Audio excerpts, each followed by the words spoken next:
Assalamualaikum warahmatullahi wabarakatuh. Perkenalkan, nama saya Khoirunisa, NIM 2020-2020-1080 dari kelas PGMI 4, Angkatan 2020. Nah, video kali ini saya buat untuk memenuhi tugas mata kuliah Evaluasi Pembelajaran dengan dosen pengampu Ibu Masnun Baiti MPD. Adapun judul materi yang akan saya paparkan yaitu tentang penilaian pencapaian kompetensi keterampilan atau psikomotor. Nah, untuk lebih tahu apa saja isi dari materi tersebut, yuk simak video ini sampai habis ya. Poin-poin yang terdapat di dalam materi penilaian pencapaian kompetensi keterampilan atau psikomotor, yaitu yang pertama ada pengertian penilaian pencapaian kompetensi keterampilan atau psikomotor.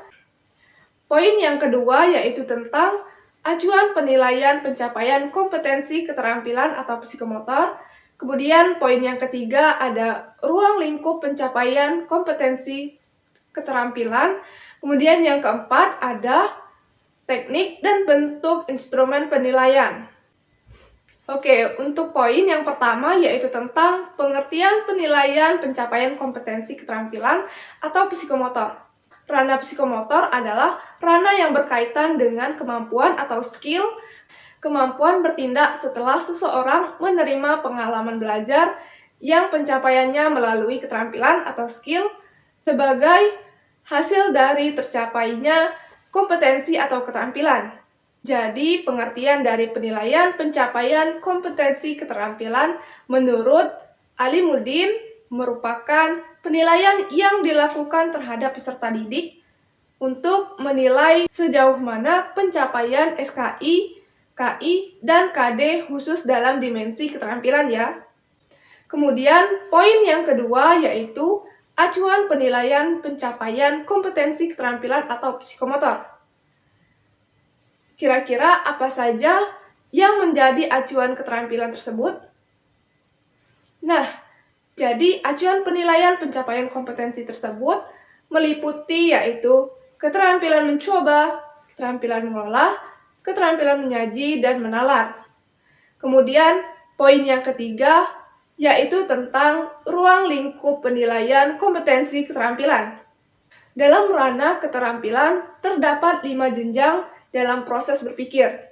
Yang pertama ada imitasi, yang kedua ada manipulasi, yang ketiga yaitu persisis, kemudian yang keempat yaitu artikulasi. Jadi, untuk ranah keterampilan di bidang imitasi merupakan kemampuan melakukan kegiatan yang sama persis dengan yang diperhatikan. Kemudian yang kedua yaitu manipulasi, merupakan kemampuan melakukan kegiatan secara sederhana yang belum pernah dilihat, tetapi berdasarkan pedoman dan aturan. Kemudian yang ketiga yaitu tentang presisis. Presisis merupakan kemampuan melakukan kegiatan yang akurat sehingga mampu menghasilkan produk kerja yang baik.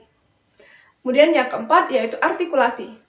Artikulasi merupakan kemampuan melakukan secara kompleks sehingga hasil kerjanya merupakan sesuatu yang utuh.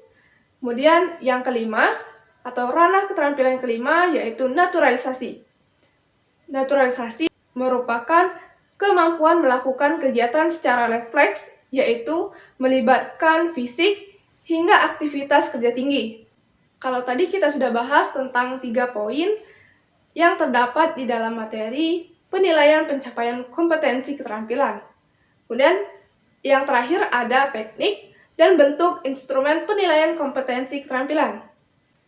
Nah, kira-kira ada yang tahu pengertian dari teknik dan bentuk instrumen penilaian keterampilan? Sebagaimana dijelaskan di dalam Permendikbud nomor 66 tahun 2013, yaitu tentang standar penilaian. Jadi, pendidik menilai kompetensi keterampilan melalui penilaian kinerja, yaitu penilaian yang menuntut peserta didik untuk mendemonstrasikan suatu kompetensi tertentu dengan menggunakan tes teknik, kemudian proyek, serta penilaian portofolio. Kemudian, poin terakhir yaitu bentuk penilaian kompetensi keterampilan. Di dalam bentuk penilaian kompetensi keterampilan terdapat dua bentuk. Yang pertama yaitu daftar cek, kemudian yang kedua ada skala penilaian. Jadi, daftar cek atau checklist merupakan kegiatan yang dimana penilaian yang dilakukan dengan cara unjuk kerja dengan menggunakan daftar cek atau baik atau tidak baik. Kemudian, yang kedua ada skala penilaian.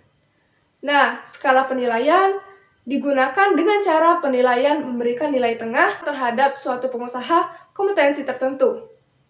Baiklah, mungkin itu saja yang bisa saya sampaikan. Saya akhiri.